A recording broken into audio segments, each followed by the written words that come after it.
الحمد لله وكفى وسلام على عباده الذين اصطفى أما بعد فأعوذ بالله من الشيطان الرجيم بسم الله الرحمن الرحيم ألف لام ميم غلبت الروم في أدنى الأرض وهم من بعد غلبهم سيغلبون في بضع سنين لله الأمر من قبل ومن بعد ويومئذ يفرح المؤمنون رب اشرح لي صدري ويسر لي أمري واحلل عقدة من لساني يفقهوا قولي سبحانك لا علم لنا إلا ما علمتنا إنك أنت العليم الحكيم اللهم صل على محمد في أول كلامنا اللهم صل على محمد في أوسط كلامنا اللهم صل على محمد في آخر كلامنا صدق اللہ العظیم. محترم دینی بھائیوں، قرآن کریم کی کچھ آیتیں آپ کے سامنے تلاوت کی گئی ہیں. سورہ روم کی شروع کی آیتیں ہیں. ان آیات کی روشنی میں آپ کے سامنے آج یہ بتانا ہے کہ اس وقت دنیا کے اندر جو جنگ کے حالات چل رہے ہیں، ان حالات میں بہت سارے لوگوں نے یہ سوال کیا، یوٹیوب میں بھی سوال کیا جا رہا ہے، علماء سے مل کر بھی لوگ سوال کر رہے ہیں، میرے سے بھی سوال کیا گیا کہ ہم نے اس سے پہلے ایک دو جمعہ میں ایران کے حالات بتائے، ایران کی تاریخ بتائی، اور اس وقت وہ جو دشمنوں سے مقابلہ کر رہا ہے اس کے بارے میں کچھ باتیں بتائیں. تو بہت سارے لوگوں کے دل میں ایک سوال ہے، اس کا جواب مختصر دیا گیا تھا، اس کو تفصیل سے آج آپ کے سامنے دینے کا ارادہ ہے. وہ سوال یہ ہے کہ آج بہت سارے اسلام کے جو دشمن ہیں وہ مسلمانوں کو آپس میں لڑانا چاہتے ہیں، اور یہ سوال مسلمانوں کے درمیان اٹھانا چاہتے ہیں کہ یہ شیعہ اور سنی کا اختلاف اٹھا کر ان کے درمیان آپس میں لڑانا چاہتے ہیں. یہ کرنے والے اسلام کے دشمن بھی ہیں، غیر بھی ہیں، اور کچھ اپنے لوگ جن کو زیادہ علم نہیں ہے وہ بھی اس سوال کو اٹھا کر پوری دنیا کے اندر ایک ایسی دیوار قائم کی جائے کہ یہ شیعہ ہے، یہ سنی ہے. اس طرح کے اختلاف پیدا کرنے کی کوشش کی جاتی ہے اور کی جا رہی ہے. اور یہ بھی سوال کیا گیا کہ ہم ایران کے لیے کیسے دعا کر سکتے ہیں جبکہ وہ وہاں شیعہ لوگ ہیں، ہمارا ان کا اختلاف ہے، اور ان کی کامیابی پر ہمارا خوش ہونا بھی جائز نہیں ہے اس لیے کہ ہم سنی ہیں وہ شیعہ ہیں. اس طرح کا اختلاف دنیا کے اندر پھیلایا جا رہا ہے. آج کے ہمارے اس عنوان جمعہ کے اندر صرف اسی سوال کا جواب مجھے آپ کے سامنے دینا ہے، اس لیے کہ مسلمانوں کے درمیان اختلاف پیدا کرنا اور لوگوں کے ذہن کو خراب کرنا یہ بہت ہی زیادہ بری بات ہے. قرآن کریم کی 2-3 آیتیں میں نے آپ کے سامنے پڑھی ہیں سورہ روم کی. اس کے اندر ایک واقعہ بیان کیا گیا ہے. وہ واقعے سے ہمیں اس سوال کا جواب مل رہا ہے. واقعہ یہ ہے کہ ہمارے نبی صلی اللہ علیہ وسلم کے زمانے میں، مکے کے زمانے میں، بالکل ابتدائی اسلام کے زمانے میں 2 سپر پاور طاقتیں تھیں. ایک ایران، اس وقت صرف آگ کی پوجا کرنے والے تھے، 2 خداؤں کو ماننے والے تھے، پورے کے پورے مشرک تھے وہاں ایران میں. اور ایک طرف روم جہاں عیسائی لوگ تھے اور ان کی حکومت فلسطین میں، شام میں، ترکی میں، یہ سب جگہ یہ عیسائیوں کی حکومت تھی. تو یہ دونوں سپر پاور تھے اس زمانے کے، ایک ایران ایک روم. ہمارے نبی صلی اللہ علیہ وسلم کے زمانے میں ایسا ہوا کہ اچانک ایران والوں نے روم پر حملہ کر دیا، اور اس قدر زبردست حملہ کیا ایران والوں نے روم والوں پر کہ روم والے بہت بری طریقے سے شکست کھا گئے اور روم کے بہت سارے علاقے ایران والوں کے قبضے میں آ گئے۔ اس پر مکے کے جو مشرکین تھے ان مکے کے مشرکین کو بہت خوشی ہوئی۔ اس لیے خوشی ہوئی کہ ایران والے بھی مشرک اور مکے والے بھی مشرک، تو ان کو اپنی ٹیم کے جیتنے پر بڑی خوشی ہوئی، اس لیے کہ یہ مشرک وہ بھی مشرک۔ تو اب مکے کے مشرکین کہنے لگے ہماری ٹیم جیت گئی، دیکھو ہم حق پر ہیں، مشرک جو ہیں وہ حق پر ہیں، اسی لیے وہ ایران والے بھی مشرک ہیں وہ بھی جیت گئے۔ اور روم والے عیسائی جو ہیں وہ آسمانی مذہب کو ماننے والے، ایک اللہ کو ماننے والے، جن کے پاس کتاب نازل ہوئی، یہ لوگ حق پر نہیں ہیں اس لیے ناکام ہو گئے، یہ مکے کے مشرکین کہنے لگے۔ پھر کہنے لگے اسی طرح مکے کے اندر بھی جو مشرکین ہیں وہ کامیاب ہیں، وہ حق پر ہیں، اور محمد صلی اللہ علیہ وسلم اور صحابہ جس دین کی دعوت دے رہے ہیں وہ غلط ہے اور باطل ہے، اور اسی طرح ہم بھی ایک دن جیت جائیں گے اور یہ مسلمان ایک دن ہار جائیں گے۔ یہ مکے والوں نے کہنا شروع کر دیا۔ صحابہ اکرام کو ایران کے جیتنے پر، روم کے ہارنے پر غم ہوا۔ کیوں ہوا؟ اس لیے کہ ایران میں پورے مشرک تھے، روم کے اندر بہرحال عیسائی تھے، لیکن بہرحال وہ ایک اللہ کو مانتے ہیں، اس میں بھی ان کا عقیدہ غلط ہے۔ ایک اللہ کا مطلب ان کے یہاں یہ ہے تین مل کر ایک خدا، عیسیٰ علیہ السلام، ان کی ماں مریم اور اللہ، یہ تینوں ملا کر ایک خدا، یہ غلط عقیدہ ہے، یہ جھوٹا عقیدہ ہے۔ اللہ ایک ہی ہے، اس اللہ کا نہ کوئی بیٹا ہے نہ کوئی بیوی ہے اور اس کا نہ کوئی شریک ہے، یہ ہمارا بالکل صاف عقیدہ ہے مسلمانوں کا۔ لیکن صحابہ اکرام کو خوشی نہیں ہوئی، غم ہوا۔ اس لیے غم ہوا کہ ایران والے تو بہرحال مشرک ہیں، وہ تو اللہ کو مانتے نہیں، ان کے مقابلے میں جو روم والے ہیں وہ عقیدہ خراب ہے، کافر ہیں وہ عیسائی لوگ، لیکن پھر بھی آسمانی مذہب کو مانتے ہیں، ان سے تو بہتر ہے، ایک اللہ کو مانتے ہیں ان سے تو بہتر ہے، لیکن عقیدہ خراب ہو گیا وہ الگ بات ہے، لیکن مشرکوں سے بہتر۔ اس لیے صحابہ کو غم ہوا۔ اب جب صحابہ کو غم ہوا اور مشرک مکے کے کافروں کو خوشی ہو گئی تو قرآن کریم میں یہ آیت نازل ہو گئی سورہ روم کی، جس میں اللہ نے کیا کہا؟ الف لام میم غلبت الروم، اللہ نے کہا روم عیسائی والے وہ آج ہار گئے، مغلوب ہو گئے، غلبت الروم فی ادنى الارض وهم من بعد غلبهم سيغلبون۔ اللہ نے اور اس قرآن نے ایک پیشن گوئی کی کہ کچھ دنوں کے بعد یہ روم والے جو آج ہار گئے ہیں عیسائی، یہ پھر غالب آ جائیں گے۔ یہ قرآن کا معجزہ اور قرآن کے سچے ہونے کی دلیل، کچھ سالوں کے بعد روم والوں کو کامیابی ملے گی، ایران والے جو آگ کے پجاری اور مشرک ہیں وہ ہار جائیں گے، یہ قرآن بول رہا ہے۔ وَهُمْ مِنْ بَعْدِ غَلَبِهِمْ سَيَغْلِبُونَ، روم والے غالب آ جائیں گے۔ فی بضع سنین، کچھ سالوں میں ایسا ہونے والا ہے۔ للہ الامر من قبل ومن بعد، اللہ ہی کا حکم چلتا ہے پہلے بھی اور بعد بھی۔ کون جیتتا ہے؟ اللہ کے حکم سے جیتتا ہے۔ کون ہارتا ہے؟ اللہ کے حکم سے ہارتا ہے۔ وَيَوْمَئِذٍ يَفْرَحُ الْمُؤْمِنُونَ، جس دن کچھ سالوں کے بعد قرآن کے مطابق روم والے جو آج ہار گئے وہ جیت جائیں گے، اسی دن مسلمان بھی بہت خوش ہونے والے ہیں، مسلمانوں کو بھی ایک گفٹ ملنے والا ہے، ایک خوشی ملنے والی ہے، یہ قرآن نے کہہ دیا۔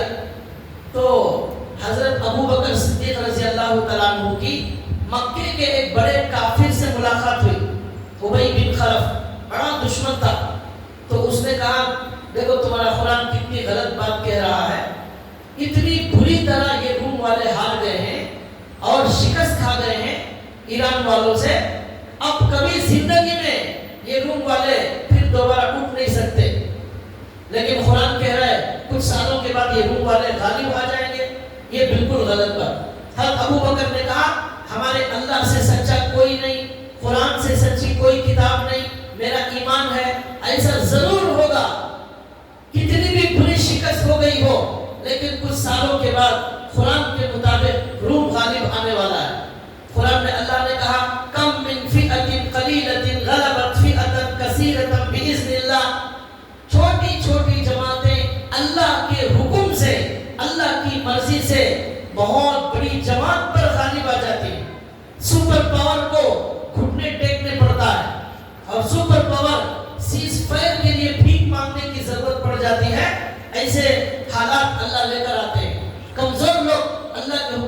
غالب آ جاتے ہیں.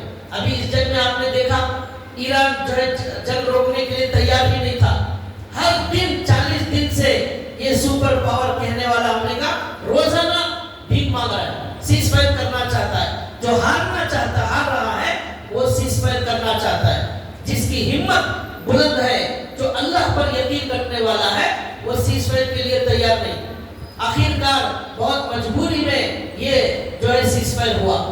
تو بہرحال اللہ حضرت ابو بکر نے اس مکے کے کافر سے بات چیت کی. اس نے کہا قرآن غلط, اللہ غلط, روم والے کبھی غالب نہیں آ سکتے. حضرت ابو بکر نے کہا چلو شرط لگا لیتے ہیں, کچھ سالوں کے بعد جیت روم کی ہوگی, شرط لگا لیں. کیا شرط؟ اگر قرآن سچا ہے, قرآن کے مطابق روم والے غالب آ گئے, تو پھر مکے کا جو کافر ہے اسے 10 اونٹ دینا پڑے گا. قرآن اگر سچا ہو گیا تو مکے کا جو کافر ہے وہ ہار گیا, اسے 10 اونٹ دینا پڑے گا. اگر قرآن کی پیشن کوئی غلط ہو گئی, روم والے غالب نہیں آئے, حضرت ابو بکر 10 اونٹ اسے دیں گے. 3 سال کی شرط لگائی, 3 سال کے اندر ایسا ہوگا. حضرت ابو بکر نے جا کر ہمارے نبی کو بتایا کہ ایسا میں نے اسے شرط لگا دی ہے, مجھے یقین ہے کہ قرآن کی بات بالکل صحیح ہوگی. اب یہ روم والے بہت بری طریقے سے پٹائی کرنے والے ہیں ایران والوں کی قرآن کے اعتبار سے. ہمارے نبی نے کہا بھائی جب شرط لگا ہی رہے ہیں تو 10 اونٹ کی کیا ضرورت ہے, 100 اونٹ لگاؤ. اس لیے کہ ہمارے پاس تو قرآن سے زیادہ سچی کوئی بات نہیں. قرآن تو ہمارے لیے بہت پکی مہر ہے. آخری سب سے بڑا سچ دنیا کا وہ ہے قرآن کریم. اس کے ایک ایک حرف پر ہمارا ایمان ہے. ہمارے نبی صلی اللہ علیہ وسلم نے 1400 سال پہلے قیامت تک آنے والے سارے احوال بتا دیے. وہ سب ایک ایک کر کے سچ ہو رہے ہیں, اور آئندہ بھی بہت ساری باتیں سچ ثابت ہونے والی ہیں. ایسا ہونے والا ہے. ہمارے نبی صلی اللہ علیہ وسلم نے حدیث میں کیا فرمایا ہے معلوم؟ ایران کے اندر ایک علاقہ ہے خراسان. وہ علاقہ پہلے حضور کے زمانے میں خراسان ایران کا بھی کچھ حصہ تھا, افغانستان کا بھی کچھ حصہ تھا, اور پاکستان کا بھی کچھ حصہ تھا پہلے خراسان. ہمارے نبی نے کہا وہاں سے ایک لشکر نکلے گا, اور سیاہ جھنڈے والے, کالے جھنڈے والے, خراسان, اصفہان, یہ ہمارے نبی نے کہا کالے جھنڈے والی ایک جماعت وہاں سے نکلے گی, اور اس کا مقابلہ دنیا کا کوئی اسلام کا دشمن نہیں کر سکے گا. پوری دنیا پر وہ جماعت غالب آئے. اس میں ایران کا بھی کچھ حصہ ہے. تو ہمارے نبی کی ہر بات آج تک ہمارے نبی نے جو کہا ہے اسے دنیا کا کوئی انسان غلط ثابت نہیں کر سکتا. چیلنج ہے ہمارا, اوپن چیلنج. ہمارے قرآن کی ایک بات 1450 سال پہلے قرآن نازل ہوا, 1450 سال پہلے ہمارے نبی نے جو کہا ہے, ایک بات کوئی غلط ثابت کر دے, دنیا کا کوئی ماہی کلال غلط ثابت نہیں کر سکتا. یہ اسلام کے سچے ہونے کی علامت. دنیا کی ہر کتاب کے اندر گڑبڑ, ہر کتاب کے اندر الٹا سیدھا, ہر انسان کی بات میں غلطی. آج ایک بات, کل ایک بات, پھر ایک بات, اس طرح بات بدلتے ہیں. لیکن قرآن حدیث کے اندر ایسا نظر نہیں آئے گا. تو حضرت ہمارے نبی نے کہا جب شرط لگانا ہی ہے 100 اونٹ کی شرط لگا لو. اور ایک کام یہ کرو, قرآن میں جو لفظ آیا ہے بضع سنین, بضع کا لفظ آیا ہے. بضع کے معنی آتے 3 سے 9, 3 سے 9 کو عربی میں بضع کہتے ہیں. تو اس کا مطلب یہ ہوا قرآن یہ بولنا چاہتا ہے 3 سے 9 سال کے اندر, 9 سال کے اندر یہ ہونے والا ہے. تو ہمارے نبی نے کہا 3 سال کے بجائے 9 سال کی شرط لگا, اور 10 اونٹ کے بجائے 100 اونٹ کرو. حضرت ابو بکر گئے اور جا کر اس سے کہا بھائی اس کے اندر تھوڑا چینجز ہے, 10 اونٹ کے بجائے 100 اونٹ کی شرط لگا لو. تو اس نے کہا ٹھیک ہے, منظور ہے. 3 سال کے بجائے 9 سال کر لو. اس نے کہا منظور ہے, کر لیا. لیکن ایک مسئلہ یہاں یہ جاننا ہے کہ یہ جو شرط لگاتے ہیں یہ اسلام میں ناجائز ہے. یہ ٹیم ہار گئی تو آپ مجھے اتنا دیں گے, ہماری ٹیم جیت گئی میں اتنا آپ کو دوں گا. یہ دو طرف جو شرط لگاتے ہیں اس کا نام جوا, یہ جائز نہیں. لیکن جس وقت حضرت ابو بکر یہ شرط لگا رہے تھے اس وقت یہ جوا کے حرام ہونے کا حکم ابھی نازل نہیں ہوا تھا. اسلام میں دھیرے دھیرے احکامات نازل ہوتے تھے. شروع میں پردے کا حکم نہیں تھا لیکن بعد میں حکم نازل ہوا. شراب پہلے جائز تھی، بعد میں حرام ہونے کا حکم آیا. جب جائز تھی صحابہ شراب پیتے تھے شروع دور میں. پھر اللہ نے کہا صرف مسجد میں آتے وقت شراب مت پینا، باہر پی لینا. تو باہر پی لیتے تھے، مسجد میں آتے تھے پاک صاف ہو کر. پھر آیت نازل ہوئی کہ اب کبھی بھی پینے کی اجازت نہیں ہے، تو مکمل حرام ہو گیا. فاجتنبوا، مکمل چھوڑ دو. صحابہ نے پورے شراب کے مٹکے باہر پھینک دیے. تو اس طرح احکامات دھیرے دھیرے نازل ہوئے. تو جب حضور نے کہا تھا شرط لگانا، جمعے کی شرط لگانے کا ناجائز ہونے کا حکم نازل نہیں ہوا تھا، اس لیے حضور نے اجازت دی. چنانچہ 7 سال کے بعد اچانک ایسا ہوا جیسا کہ سخت گرمی کے موقع پر اچانک بارش نازل ہو جاتی ہے، کسی کو یقین بھی نہیں ہوتا. اس طرح اچانک یہ روم والوں نے ایران والوں پر حملہ کر دیا. جیسا کہ قرآن کہہ رہا تھا، روم والوں نے اتنا زبردست ایران والوں پر حملہ کیا، ایران کے مشرکوں پر، کہ ایران نے جن ملکوں کو فتح کر لیا تھا وہ سارے ملک واپس لے لیے، اور ایران کے بھی بہت سارے ممالک پر قبضہ کر لیا روم والوں نے. اور قرآن نے جو کہا تھا وہ 7 سال کے اندر وہ پیشن گوئی پوری ہو گئی. اور قرآن نے ایک وعدہ اور کیا تھا کہ جس دن یہ ہوگا اس دن مسلمانوں کو ایک گفٹ ملنے والا ہے، ایک خوشی ملنے والی ہے. وہ خوشی کیا تھی پہلے معلوم نہیں تھا، اس دن معلوم ہوا. وہ خوشی یہ تھی کہ اسی دن جس دن ایران کو ناکامی ہوئی، روم کو غلبہ حاصل ہوا، اس دن کیا ہوا؟ اس دن جنگ بدر کے اندر مسلمانوں کو کامیابی ملی. رمضان کے مہینے میں اسلام کی پہلی جنگ ہوئی. اس دن جنگ بدر میں 70 مکے کے بڑے بڑے کافروں کو جہنم میں صحابہ نے پہنچایا اور 70 لوگوں کو قید کر لیا. بہت بڑی کامیابی پہلی جنگ کے اندر مسلمانوں کو ملی. وہ کامیابی بھی اسی دن ملی. اور قرآن نے کہا تھا وَيَوْمَئِذٍ يَفْرَحُ الْمُؤْمِنُونَ، اس دن مسلمان خوش ہونے والے ہیں. وہ جو ہے پیشن گوئی پوری ہو گئی. صحابہ اکرام کو 2 خوشیاں ملی. ایک تو جنگ بدر کی خوشی، اور قرآن نے جو پیشن گوئی پہلے کی تھی 7 سال پہلے وہ آج پوری ہو گئی اور روم کو غلبہ ہوا. اس پورے واقعے سے صرف ایک بات مجھے بتانا ہے، وہ کیا ہے کہ ایران جو مشرکوں کا ملک تھا اس زمانے میں، اس کے جیتنے پر مکے کے کافروں کو خوشی ہوئی، صحابہ کو غم ہوا. صحابہ کو غم ہوا کا مطلب یہ نہیں ہے کہ صحابہ عیسائیوں کے عقیدے کو قبول کر لیے، عیسائیوں کو پسند کرنے لگے، عیسائیوں کے طریقے کو سے متفق ہو گئے. ایسا نہیں ہے، بلکہ عیسائیوں کا اختلاف صحابہ اور ہمارے مسلمانوں کے درمیان پہلے بھی تھا، آج بھی ہے اور قیامت تک رہے گا. لیکن اس کے باوجود صرف ایک بات میں مسلمان اس وجہ سے خوش ہوئے کہ بہرحال جیسے بھی ہیں مشرک سے تو بہتر ہے، آسمانی مذہب کو ماننے والے ہیں، ایک اللہ کو ماننے والے ہیں. تو اسی طرح بھائیوں کے اختلاف کب کرنا ہے، کس سے کرنا ہے، کس موقع پر کرنا ہے، کس حد تک کرنا ہے، یہ سب ہمارا اسلام سکھاتا ہے. حضرت تھانوی رحمۃ اللہ علیہ کے زمانے کا واقعہ ہے. آج سے 60-70 سال پہلے شیعہ مذہب، ہندوستان کے اندر بھی شیعہ مذہب والے بہت ہیں، لکھنؤ کے اندر ہیں، حیدرآباد کے اندر ہیں، پوری دنیا کے اندر ہر ملک کے اندر شیعہ سنی مل کر ساتھ میں رہتے ہیں. اور ان کے درمیان آپس میں کوئی اختلافات، لڑائی جھگڑے ایسے نہیں ہوتے. عقیدے کا اختلاف جہاں ہوتا ہے ضرورت پڑنے پر علماء بتا دیتے ہیں کہ یہ ان کا عقیدہ صحیح نہیں، یہ ہمارا عقیدہ صحیح ہے، یہ بتا دیتے ہیں. بس لڑائی جھگڑا ہمارے درمیان نہیں ہوتا. جب تک کوئی بھی مسلمان اپنے آپ کو مسلمان کہتا ہے اس وقت تک ہمیں اس کے ساتھ ویسا ہی سلوک کرنا ہے، مسلمان کے جیسا سلوک کرنا ہے. عقیدے اگر غلط ہیں تو غلط کو غلط بولنا ہے، لیکن اسے وہ جب مسلمان کہہ رہا ہے تو ہمیں کافر کہنے کی اجازت نہیں ہے. اس کے ظاہری اسلام کو بھی ہمیں قبول کرنا ہے، ہمیں ان کے ساتھ اچھا سلوک کرنا ہے اور اختلافات کو بڑھاوا نہیں دینا ہے، دشمنوں کا ساتھ نہیں دینا ہے. حضرت تھانوی رحمۃ اللہ علیہ کے زمانے میں شیعہ کو کافروں کے درمیان لڑائی ہو گئی. کچھ محرم میں تعزیہ نکال رہے تھے تو حضرت تھانوی رحمۃ اللہ نے مسلمانوں سے کہا کہ شیعہ کا ساتھ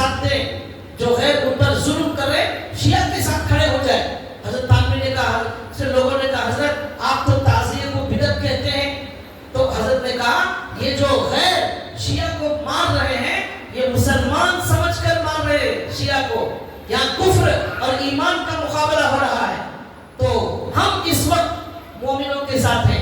اگرچہ کہ ان کا عقیدہ جو بھی ہوگا لیکن کافر تو ان کو مسلمان سمجھتا ہے. کافر جب مسلمانوں سے دشمنی کرتا ہے وہ یہ نہیں دیکھتا کہ یہ بریلوی مسلمان ہے, یہ شیعہ مسلمان ہے, یہ دیوبندی مسلمان ہے, یہ اہل حدیث مسلمان ہے, یہ فلاں مسلمان ہے. اس طرح کافر فرق نہیں کرتا, ہم فرق کرتے ہیں. ہم اس طرح دیواریں کھڑی کرتے ہیں. وہ جب مسلمانوں پر ظلم کرنا چاہتے ہیں یہ سب بھول جاتے ہیں.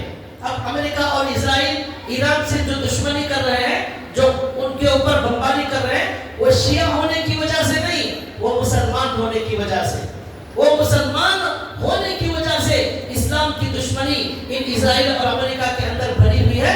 اس لیے وہ دشمنی کر رہے ہیں. 400 سال سے, بعض لوگوں نے کہا 250 سال سے 400 جنگیں یہ امریکہ کر چکا ہے. 400 جنگیں 250 سال کے اندر. اس کے اندر گن نہیں سکتے کہ کتنے مسلمانوں کو یہ امریکہ اور اسرائیل نے قتل کیا ہے. کروڑوں میں ان مسلمانوں کی تعداد کروڑوں میں چلی جاتی ہے. شام میں, لبنان میں, عراق میں, افغانستان میں اور ہر جگہ دنیا کے ملکوں کے اندر مسلمانوں کو لاکھوں کی تعداد میں قتل کرنے والا یہ امریکہ صرف مسلمان ہونے کی وجہ سے. تو لہذا حضرت تھانوی نے کہا کہ جب ایمان اور کفر کا مقابلہ ہوگا اور کفر والے ایمان والا سمجھ کر ہمارے اپنے لوگوں کو ٹارگٹ کریں گے تو ہم ہمارے اختلافات کو بھلا کر ہم ایک ہو جائیں گے. ہم ہمارے درمیان اختلاف کی بات نہیں کریں گے, ہم اس وقت نہیں اٹھائیں گے. ہر موقع پر اختلاف اٹھانے کا نہیں ہوتا, مصلحت ہوتی ہے, حکمت ہوتی ہے. یہ جو ہے ہمیں سکھایا گیا ہے. اس کی مثال میں نے دی, حضرت عیسائیوں کے جنگ میں کامیاب ہونے پر صحابہ کو خوشی ہوئی. یہ خوشی ہونا ایمان کے منافی نہیں ہے. اختلاف کے باوجود اس طرح خوشی ہو سکتی ہے. حضرت امیر معاویہ رضی اللہ تعالیٰ عنہ کا واقعہ کتابوں کے اندر لکھا ہوا ہے, تاریخ کے اندر لکھا ہوا ہے کہ حضرت امیر معاویہ اور حضرت علی کے درمیان جنگ چل رہی تھی. جنگ چل رہی تھی, ہزاروں لوگ مسلمان شہید ہو گئے اس جنگ میں, جس میں حضرت علی اور حضرت امیر معاویہ دونوں کے درمیان جنگ ہوئی. اس میں ہزاروں لوگ شہید ہو گئے. لیکن اس کے اندر ایک عجیب واقعہ پیش آیا. کیا پیش آیا؟ عیسائی بادشاہ نے حضرت امیر معاویہ کو خط لکھا کہ امیر معاویہ, مجھے معلوم ہوا ہے کہ آپ کی حضرت علی سے جنگ چل رہی ہے, اگر آپ کو ضرورت ہو میں آپ کی مدد کرنا چاہتا ہوں. یہ عیسائی بادشاہ لکھ رہا ہے حضرت امیر معاویہ کو, میں آپ کی مدد کرنا چاہتا ہوں, میں آپ کا تعاون کرنے تیار ہوں. آپ کو اگر کسی چیز کی ضرورت ہو آپ مجھے حکم کیجئے, میں تعاون کرنے تیار ہوں. حضرت علی سے جنگ چل رہی ہے, ہزاروں لوگ شہید ہو گئے. حضرت امیر معاویہ نے اس عیسائی بادشاہ کو کیا جواب دیا؟ وہ الفاظ آج تک کتابوں کے اندر لکھے ہوئے ہیں. کیا لکھے ہوئے ہیں؟ اس کے اندر لکھا ہوا ہے کہ انہوں نے جواب میں خط لکھا, اے رومی کتے, یہ خط کے الفاظ, اے رومی کتے, تو حضرت علی کی طرف ایک آنکھ اٹھا کر بھی دیکھے گا, میں اس حضرت علی کے ساتھ صلح کر لوں گا اور حضرت علی کے ساتھ مل کر پہلا لشکر جو حملہ کرے گا تیرے اوپر, میں اس کے سب سے سامنے آگے آگے رہوں گا حضرت علی کا جھنڈا لے کر. حضرت علی کی طرف سے جھنڈا لے کر اسلامی لشکر کا میں سب سے بڑا کمانڈر بن کر سامنے سامنے رہوں گا اور تیری زمین تنگ کر دی جائے گی, تیری زمین تنگ کر دی جائے گی. یہ ہمارا اپنے بھائیوں کا اختلاف ہے, اس کے درمیان میں کسی کافر اور مشرک کو دخل اندازی دینے کی ضرورت نہیں. کیا عجیب و غریب میسج اور کیا پیغام امت کو اس کے اندر دیا جا رہا ہے. یہ امت کے اندر ہزاروں اختلافات ہیں, بہت ساری جماعتیں, بہت سارے نظریات میں اختلاف, مسائل میں اختلاف, اس کے باوجود ہمارے دل ملے ہوئے ہیں, ہمارے دل ملے ہوئے ہیں. مجھے ایک صاحب نے کچھ دن پہلے کہا, وہ ذرا الگ عقیدے الگ مسلک سے تعلق رکھتے ہیں, انہوں نے کہا ہم ذرا الگ ہیں, آپ ذرا الگ ہیں, ہمارا اور آپ کا ذرا اختلاف ہے. میں نے کہا آپ بھی ایک اللہ کو مانتے ہیں, میں بھی ایک اللہ کو مانتا ہوں, آپ بھی ہمارے نبی کو آخری نبی مانتے ہیں, میں بھی ہمارے نبی کو آخری نبی مانتا ہوں. ہمارا اور آپ کا قرآن ایک ہے اور ہمارا اور آپ کا دین ایک ہے, نماز ایک ہے, قبلہ ایک ہے, پھر کیا اختلاف ہے؟ تو پھر وہ خاموش رہ گئے. تو یہ زمانہ یہ زمانہ اختلافات کو چھوڑ کر آپس میں متفق ہو کر مسلمانوں کو ایک بننے کی ضرورت ہے. یہ سبق ہمارے نبی صلی اللہ علیہ وسلم نے اپنی زندگی میں سکھایا. حضرت امیر معاویہ کا پیغام بتا رہا ہے کہ جب دشمن کی طرف سے کچھ بھی مسلمانوں پر حملہ کیا جائے اس وقت مسلمان اپنے اختلافات کو بند کر دیں اور ایک ہو جائے, ایک دیوار کی طرح کھڑے ہو جائے. یہ سبق سکھایا جا رہا ہے. دیکھیے اور ایک بات, دنیا کے اندر اسلام کے علاوہ جتنے بھی مذاہب ماننے والے ہیں, ہندو ہیں, عیسائی ہیں, یہودی ہیں اور بھی بہت سارے ہیں, یہ سب لوگ آپس میں ان کے بہت سارے اختلافات ہیں. ہندوؤں کے اندر بہت سارے اختلافات ہیں. کوئی ہندوؤں کا عقیدہ, کوئی ان کے خدا کے سر سے پیدا ہوا, کوئی ان کے خدا کے پیروں سے پیدا ہوا, کوئی پیٹ سے پیدا ہوا, اور جو پیر سے پیدا ہوا وہ بڑا ذلیل انسان, وہ ان کی مندر میں نہیں جا سکتا. سر سے پیدا ہوا وہ بڑا اونچی ذات کا. یہ اختلافات ان کے درمیان. لیکن اس کے باوجود جب مسلمانوں کے خلاف آواز اٹھائی جاتی ہے وہ سب متفق ہو جاتے ہیں. ان کے درمیان وہ اختلاف نہیں ہوتے. خداؤں کے ماننے میں بھی اختلاف ہے ان کے درمیان میں, لیکن اس کے باوجود وہ اسلام کے خلاف متفق ہو جاتے ہیں. لیکن مسلمان متفق نہیں ہوتے. مسلمانوں کا حال ایسا ہے, اپنے سگے بھائی کو مارنے کی ضرورت پڑے دشمنی میں وہ کافروں کو استعمال کرے گا, وہ پولیس کو استعمال کرے گا, وہ کورٹ کے لائر کو استعمال کرے گا, وہ حرام کے رشوت دے گا کورٹ کو اور پولیس کو حرام کے پیسے دے گا اپنے سگے بھائی کو مارنے کے لیے. ہنڈوں کو استعمال کرے گا اپنے بھائیوں کو مارنے کے لیے. یہ مسلمانوں کا مزاج پہلے سے چلا رہا ہے. اسی وجہ سے کیا ہوتا ہے, اپنا اور غیر اس میں کوئی تمیز نہیں ہوتی. جب اختلاف ہوتا ہے حد سے زیادہ آگے بڑھ جاتا ہے. یہ اختلافات بھی حدود میں رہنا چاہیے. اختلاف کرنے کا بھی سلیقہ, اختلاف کرنے کا ادب ہمارے اسلام نے سکھایا ہے. ہمارے نبی صلی اللہ علیہ وسلم جب مدینے میں آئے تو یہودیوں سے ہمارے نبی نے اتفاق کیا. کیا اتفاق؟ ایک پرچہ لکھا گیا, کچھ صلح کی شرائط لکھے گئے کہ یہودی مدینے کے اندر جو یہودی ہیں مسلمان مل جل کر آپس میں رہیں گے, ہم آپس میں نہیں لڑیں گے, اور دشمن کوئی مدینے پر حملہ کرے گا یہودی اور مسلمان مل کر اس دشمن کا مقابلہ کریں گے چاہے کوئی بھی ہو. دیکھیے آپ صلی اللہ علیہ وسلم جب ضرورت پڑتی ہے ایک مسئلے میں یا دو مسئلے میں ضرورت پر یہودیوں سے بھی صلح کر رہے ہیں. ہمارے نبی صلی اللہ علیہ وسلم, اس کا مطلب یہ نہیں کہ یہودیوں کے جو عقیدے ہیں اسے ہمارے نبی نے قبول کر لیا, نہیں. عقیدے الگ ہیں لیکن مصلحت ملی سماجی مسائل کے اندر ہم متفق ہوتے ہیں. آج ہمارے انڈیا کے اندر مسلم پرسنل لا بورڈ موجود ہے. اس کے اندر مسلم پرسنل لا بورڈ کے اندر ہر مسلک والے مسلمان کے نمائندے علماء موجود ہیں. اس کے اندر شیعہ موجود ہے, اس کے اندر تمام مکاتب فکر کے لوگ مسلم پرسنل لا بورڈ کے اندر موجود ہیں. اور مسلم پرسنل لا بورڈ تمام ہندوستان کے مسلمانوں کی طرف سے وہ غیروں سے لڑتا ہے, وہ سپریم کورٹ میں لڑتا ہے. ہمارے مسائل, ہمارے قرآن کی حفاظت, ہماری شریعت کی حفاظت اور ہمارا لا جو مسلم پرسنل لا ہے اس کی حفاظت کے لیے وہ بورڈ لڑتا ہے. اور ہم سب اس سے متفق ہیں, ہم اس جماعت کو اپنی جماعت مانتے ہیں, حالانکہ اس کے اندر سارے مکاتب فکر الگ الگ ہے. تو یہ آج کی سب سے بڑی ضرورت ہے.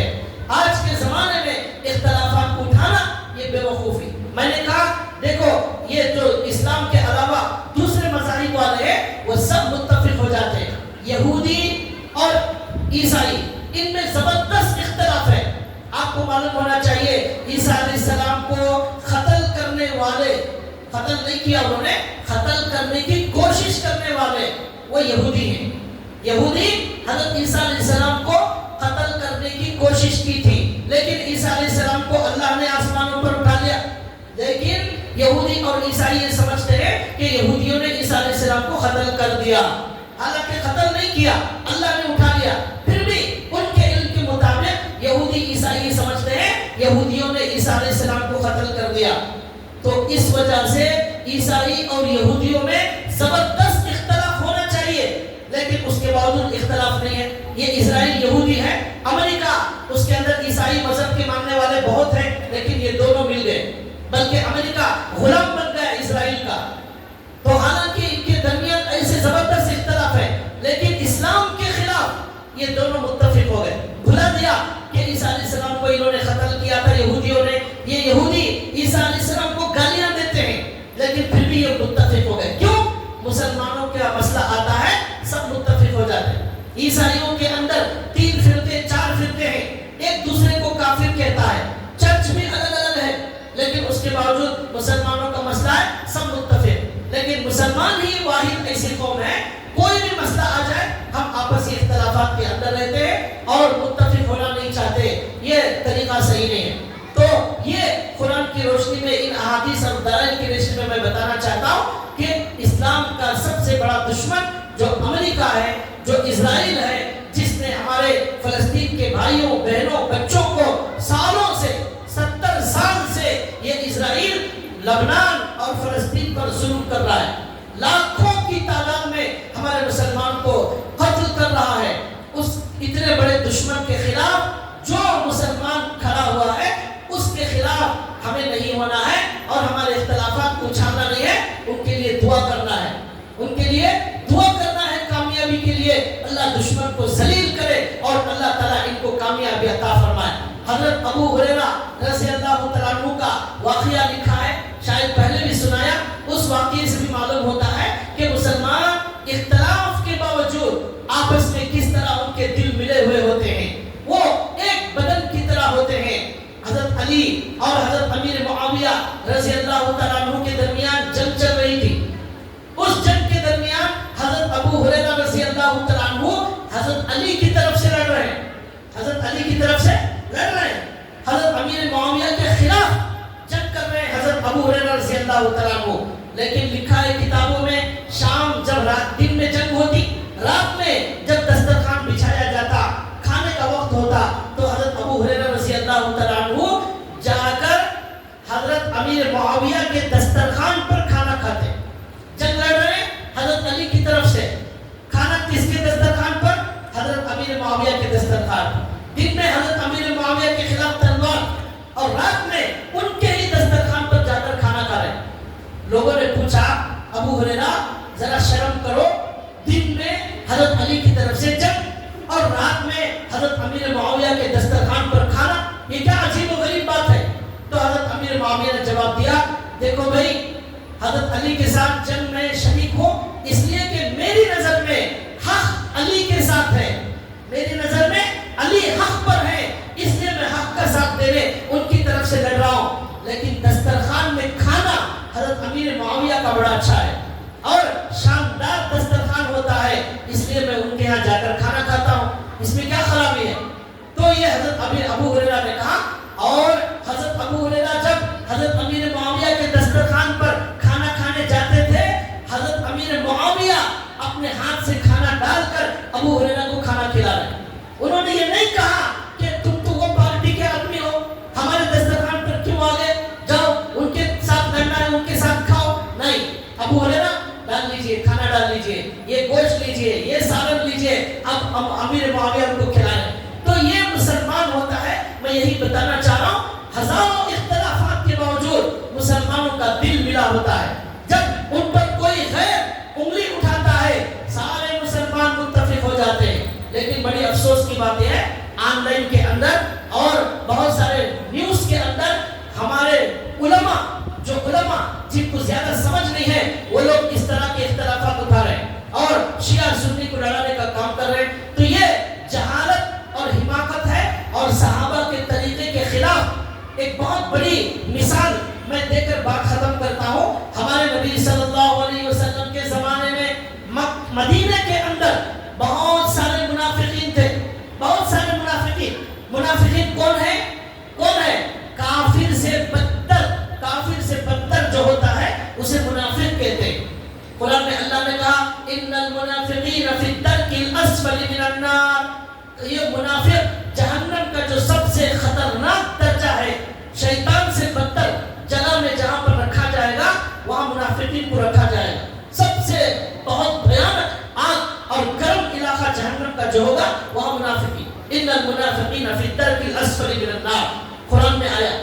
اور اس کے باوجود ہمارے نبی صلی اللہ علیہ وسلم کے زمانے میں ہمارے نبی کی مسجد میں منافقین ہمارے نبی کے پیچھے نماز پڑھتے تھے.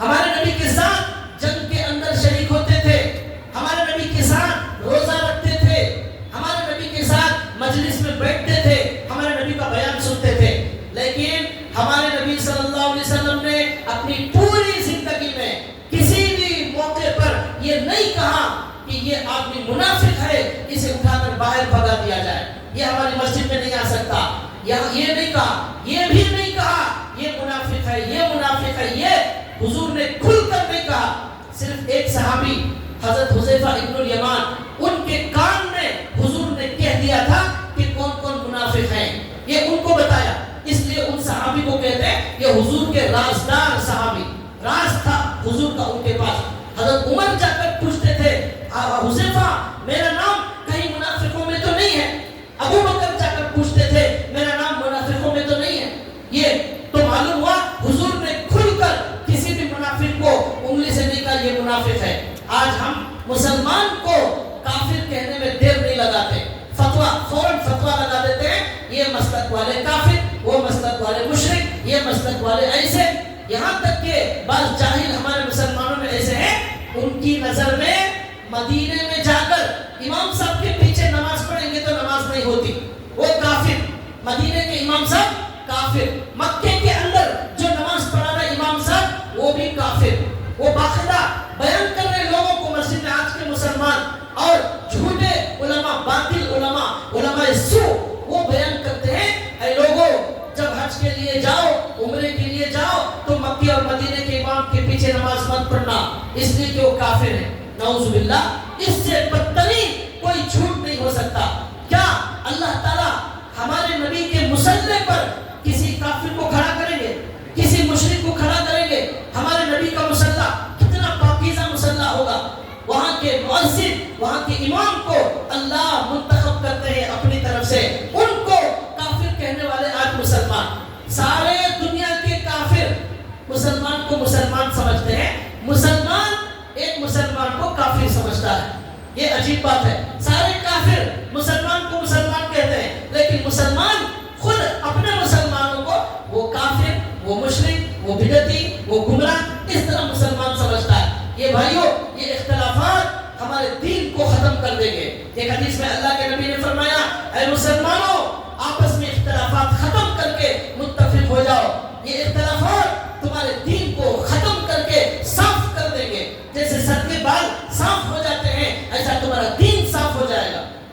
صحابہ کرام کو اللہ تعالیٰ نے ان کے دلوں کو کیسے ملایا؟ یہ منافقین پوری زندگی ہمارے نبی کو تکلیف دیتے تھے، منافقین ہمارے نبی صلی اللہ علیہ وسلم کے پیچھے نماز پڑھتے، ہمارے نبی کے سفر میں جاتے لیکن پیچھے سازش کرتے۔ ایک مرتبہ ہمارے نبی کو اوپر سے پتھر گرا کر مارنے کا پلان ان منافقوں نے بنایا، ایک مرتبہ ہمارے نبی کو دھکا دے کر گرانے کا پلان انہوں نے بنایا، گوشت میں زہر ملا کر ہمارے نبی کو کھلانے کا پلان ان منافقوں نے بنایا۔ جنگ احد میں نکل کر سفر میں عین راستے میں 300 منافقین واپس آ گئے، 700 مسلمانوں کو چھوڑ دیا۔ عین جنگ کے موقع پر اس طرح غداری کی یہ منافقین، اور غزوہ احزاب کے موقع پر یہی منافقین جو ہے مکے والوں سے مل کر، کافروں سے مل کر مسلمانوں پر حملہ کرنے لگے، اندر سے انہوں نے سازش کی اور کافروں کے ساتھ مل گئے، یہ ہے منافقین۔ ایک منافق جو منافقوں کا سردار تھا عبداللہ بن ابی اس کا نام تھا، اس نے مسلمانوں کے بارے میں کہا یہ مسلمان ذلیل ترین قوم ہے، ذلیل ترین قوم، جھوٹی ٹوپی، جھوٹا چھپا پہن کر یہ منافق مسلمانوں کے ساتھ ہوتے لیکن مسلمانوں کو ذلیل کہتے، اور مدینے والوں سے کہتے ان کو مسلمانوں کو مدینے سے باہر نکالو۔ یہ ساری سازشیں منافقوں کی قرآن میں موجود ہیں۔ اللہ نے کہا اے نبی 70 مرتبہ بھی ان منافقوں کے لیے آپ معافی مانگیں گے اللہ معاف نہیں کرے گا۔ استغفر لهم او لا تستغفر لهم ان تستغفر لهم 70 مرة فلن يغفر الله لهم۔ یہ منافقین اتنے بدترین جھوٹے ہیں کہ اگر آئے نبی 70 بار بھی آپ معافی مانگیں گے اللہ معاف نہیں کرے گا، یہ اللہ تعالیٰ نے قرآن میں فرمایا۔ اس کے باوجود ہمارے نبی کا سلوک، ہمارے نبی کے اخلاق منافقوں کے ساتھ ایسے تھے کہ ایک مرتبہ حضرت عمر نے کہا اے اللہ کے رسول اس منافق کی گردن اڑانے کے لیے اجازت دیجیے۔ ہمارے نبی نے کہا نہیں، ان منافقوں کو دوسرے سارے لوگ مسلمان سمجھتے ہیں. اگر میں ان کی گردن اڑا دوں گا لوگ کہیں گے محمد اپنے ہی لوگوں کو مار دیتے, مسلمانوں پر حملہ کر دیتے ہیں. یہ سبق ہمارے نبی صلی اللہ علیہ وسلم نے دیا اور کہا یہ منافق ہیں لیکن باہر والے ان کو مسلمان سمجھتے ہیں اور میں یہ کام نہیں کر سکتا. آخری وقت تک ہمارے نبی نے ان منافقوں کے ساتھ اچھا سلوک کیا. ان کو کبھی بھی مجمع میں کسی کو منافق حضور نے نہیں کہا. یہاں تک کہ منافقوں کا سردار جب مر گیا ان کا بیٹا عبداللہ پکے اور سچے مسلمان صحابی تھے, انہوں نے آ کر حضور سے کہا یا رسول اللہ میرے باپ کی جنازے کی نماز پڑھا دیجیے. پکا منافق, بڑا منافق, منافقوں کا سردار, ان کے بیٹے پکے مسلمان, انہوں نے آ کر کہا یا رسول اللہ میرے باپ کی جنازے کی نماز پڑھ دیجیے اور آپ کی چادر میرے باپ کے میت پر ڈال دیجیے, ہو سکتا ہے اللہ اس کی مغفرت کر دے. ہمارے نبی نے ان کی درخواست پر باپ منافقوں کے سردار کی جنازے کی نماز پڑھائی, چادر اس منافقوں کے سردار کو دے دی اور حدیث میں آتا ہے اپنا لعاب, اپنا تھوک اس کے منہ میں ڈال دیا. یہ ہمارے نبی نے کیا. لیکن پھر حضرت عمر رضی اللہ تعالیٰ عنہ نے کہا یا رسول اللہ آپ کسی منافق کی نماز مت پڑھائیے. اللہ تعالیٰ نے بھی قرآن میں وہی حکم نازل کر دیا وَلَا تُصَلِّ عَلَىٰ أَحَدٍ مِّنْهُمْ مَاتَ أَبَدًا وَلَا تَقُمْ عَلَىٰ قَبْرِهِ. اے اللہ کے رسول, اللہ نے کہا اے نبی آئندہ سے آپ کسی منافق کی جنازے کی نماز مت پڑھائیے اور ان منافقوں کی خبر پر بھی آپ مت کھڑے ہو جائیے. یہ قرآن میں حکم نازل ہو گیا. اس سے پہلے تک ہمارے نبی نے ان منافقوں کے ساتھ اتنا اچھا سلوک کیا. تو بھائیوں, جو بھی دنیا کے اندر مسلمانوں کے اندر آپسی اختلافات ہیں عقائد میں, مسائل میں, وہ سب اپنی اپنی جگہ ہیں, لیکن اس کے باوجود ہم جو ہے پورے کے پورے مسلمان جو اپنے آپ کو کہتے ہیں ایک اللہ کو ماننے والے ہیں, ہمارے دل ملے ہوئے ہیں. اس لیے جو آج ایران امریکہ اور اسرائیل کے ساتھ جنگ کر رہا ہے, ہم ایران کی کامیابی کے لیے دعا کرتے رہیں گے, کر رہے تھے, آج بھی کریں گے, آئندہ بھی کریں گے. اللہ ان کو کامیابی عطا فرمائے اور ان کے ذریعے اللہ یہ اسرائیل اور امریکہ جو سالوں سے مسلمانوں پر ظلم کر رہے ہیں, اللہ ان کو نیست و نابود فرمائے. یہ ہماری دعا ہے. یہ پورا بیان اس لیے ہوا, مسلمانوں میں سے بہت سارے لوگوں نے سوال کیا وہ شیعہ ہیں, ہم سنی ہیں, ان کے لیے دعا کیسے کر سکتے ہیں؟ ہدایت کی دعا, وہ اگر آپ سمجھتے ہیں کہ وہ غلط ہے ان کی ہدایت کی دعا کیجئے. ابو جہل کافر مر گیا لیکن ان کے بیٹے کو ہدایت مل گئی. تو ایسا ہوتا ہے, ہدایت کا دروازہ آخری سانس تک کھلا ہوا ہے. ہماری تو دعا ہے دنیا کے جتنے اسلام کے دشمن ہیں ان کو بھی ہدایت مل جائے. اگر ہدایت ان کے مقدر میں نہیں ہے تو پھر اللہ ان سب کو برباد کر دے. یہ ہم تو یہی تمنا رکھتے ہیں. ہمارے نبی کے بارے میں قرآن میں آیا حریص علیکم, ہر مومن, ہر انسان کو ہمارے نبی جنت میں لے جانا چاہتے ہیں. ایسا ہمارا دل ہونا چاہیے. تو بھائیوں, ہمارے درمیان میں اختلافات ختم ہو کر ہم متفق ہو کر جو اسلام کا دشمن ہے اس کے خلاف ہمیں متفق ہونے کی ضرورت ہے. جب ایسا اتفاق کرنے کا حکم قرآن حدیث میں دیا جا رہا ہے, ہم اپنے بھائیوں سے, اپنی بہنوں سے, اپنے ماں باپ سے, اپنے پڑوسیوں سے, اپنے خاندان والوں سے اور زیادہ محبت کریں. ان کے اختلافات اور زیادہ بھلا کر ایک دوسرے کو معاف کریں. 3 دن تک اگر کوئی بات نہیں کرے گا کسی مسلمان سے لڑائی جھگڑے کی وجہ سے, وہ جنت میں داخل نہیں ہوگا. یہ شریعت ہماری سکھاتی ہے. ماں سے اختلاف, باپ سے اختلاف, بھائیوں سے اختلاف, پڑوسیوں سے اختلاف, یہ کوئی ایمان نہیں ہے, یہ کوئی مسلمان نہیں ہے. مسلمان تو ایک دوسرے کو معاف کرنے والا, ایک دوسرے کے دل کو صاف کرنے والا, کینہ رکھنے والا, حسد رکھنے والا, بغض رکھنے والا, اس کا اسلام سے کوئی تعلق نہیں ہوتا. ایمان کا سب سے پہلا کام جب اسلام آیا, سب سے پہلا کام جو کیا گیا, ہمارے صحابہ کے دلوں کو ملا دیا گیا. ان کے آپس میں جنگیں ہوتی تھی لیکن اسلام کی وجہ سے ان کے دل شیر و شکر ہو گئے. ہمارے دل میں اختلاف ہوگا تو ہم جو ہے کیا نماز پڑھیں گے, کیا روزہ رکھیں گے. گندے دل والے کی نہ شب برات میں مغفرت ہوتی ہے, نہ شب قدر میں مغفرت ہوتی ہے. اللہ ہم سب کو موت تک ہمیشہ ہمیشہ پوری دنیا کے مسلمانوں کو مل جل کر رہنے کی توفیق عطا فرمائے. جنت میں جب جائیں گے, اللہ نے قرآن میں فرمایا جنت میں جب جائیں گے اللہ سارے مسلمانوں کے دلوں کو ایسا پاک کر دیں گے, ان کے درمیان رائی کے دانے کے برابر بھی اختلاف نہیں ہوگا. وہ جنت لڑنے والوں کو جانے کی جگہ نہیں ہے, محبت کرنے والوں کے جو ہے رہنے کی جگہ دینا ہے جنت، تو دنیا میں بھی یہ محبت رہے گی، یہ دنیا جنت بن جائے گی، اختلاف ہوگا یہ دنیا بھی جہنم بن جائے گی۔ اللہ ہماری حفاظت فرمائے، سنی بات پر عمل کی توفیق عطا فرمائے۔ آخر میں